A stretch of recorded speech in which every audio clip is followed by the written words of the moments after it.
For our first speech for tonight, I'd like to introduce to you Jonathan Weiss, who will be saying a few words about Piyush.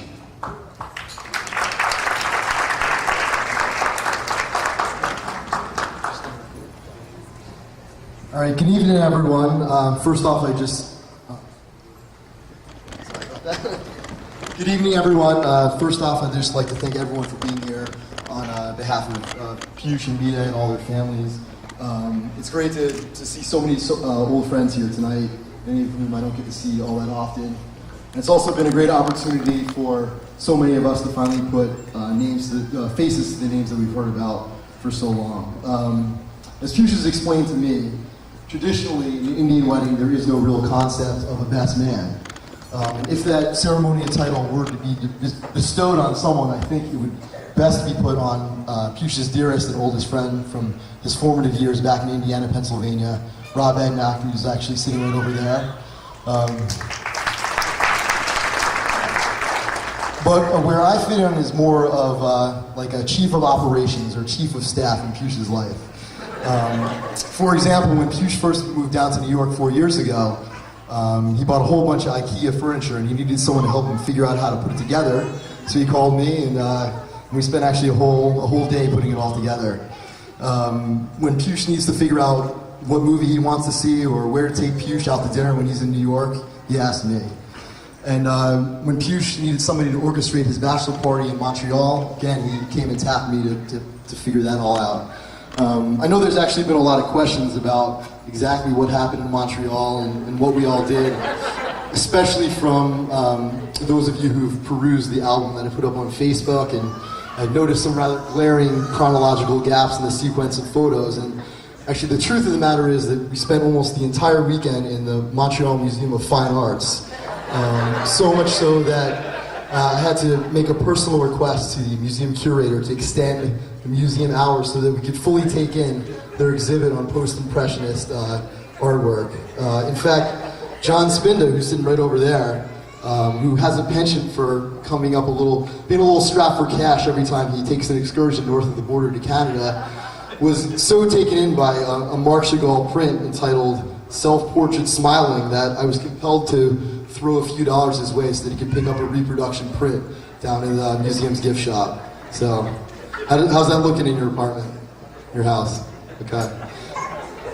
So I think because I've consulted on so many of the little moves in Piyush's life, I think that's why he asked me here to speak tonight and annotate the most important move that he's made in his life here today.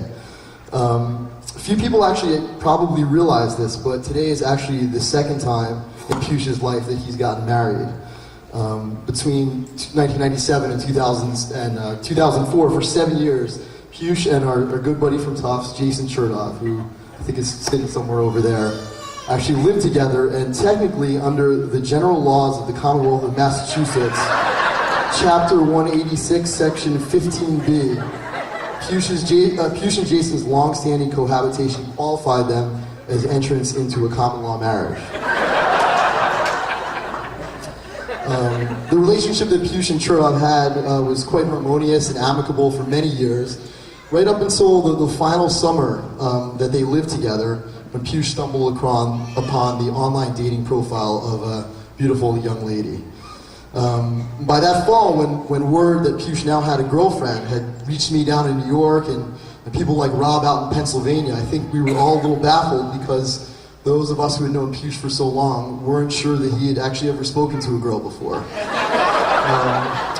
We had certainly heard him shout words, usually after a few drinks, in the general direction of a female, but the idea of her kind of listening to what he said and interacting with him and being intrigued, and that was a little bit of a novel idea for us. But in fact, back in Boston, Chertoff himself was not a happy man at all. He could no longer recognize his long-loved and now lost common-law husband. Times were not good for him. He would call me up on the phone and say things to me like, "I don't even know who this Piyush kid is anymore. I don't ever see him. He's never around to hang out." Chertoff was clearly the spurned ex-lover. I think what Chertoff and I were grappling with was that Push was going through the beginning of a rather sudden and palpable transformation. And it was different. It was a different Push that we were learning, becoming accustomed to than the one that I had first learned to know and depend on during my first years at Tufts when I met him. And that early version of Push would be the kind of guy who would lounge around all day, the day before a big organic chemistry exam, lying on his bed, his unwashed gray Champion shorts, and decrepit, rotting Led Zeppelin t-shirt, with a Domino's pepperoni pizza draped over himself, watching highlights of the Pittsburgh Steelers for probably about the 50th time in that afternoon.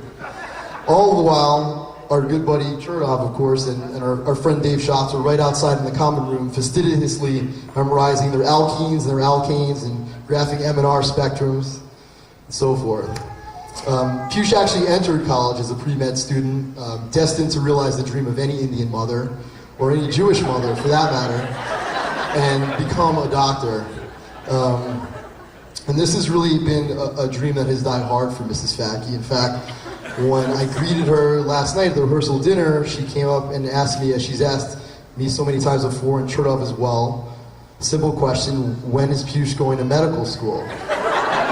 And I almost didn't have the heart to tell her, but I finally relented and I told her, Push isn't going to medical school, but it's okay because now that Push is a big hotshot banker working in the healthcare industry, he's going to be buying and selling doctors every day, just like his father and his uncle, and Chertoff and Schatz and their fathers, and my father, and even his own little sister, every morning on his BlackBerry before he even finishes breakfast. Of course, none of that would be possible without Mita. She's the one who got Push to get his stuff together and cleaned up his act. She's the one who blazed the trail down to North Carolina, where they both recently gotten their graduate degrees. And she also must have been the one who washed those dirty gray shorts and threw away that rotting Led Zeppelin t-shirt, because it seems that Push has done away with that old college outfit, and now he's much more accustomed to wearing Ralph Lauren dress shorts and suits from Paul Stewart.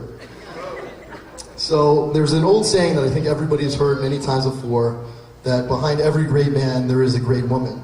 And I think that Push and Mita have proved a corollary to that old adage, which goes a little something like this: behind every chubby guy who likes to sleep all day, drink beer, eat steak, and complain about how bad everything outside Manhattan is, there is also a great woman. So on behalf of everyone in attendance and everybody who couldn't be here tonight, I want to extend a hearty congratulations to you both and wish you all the best for the years together that lay ahead.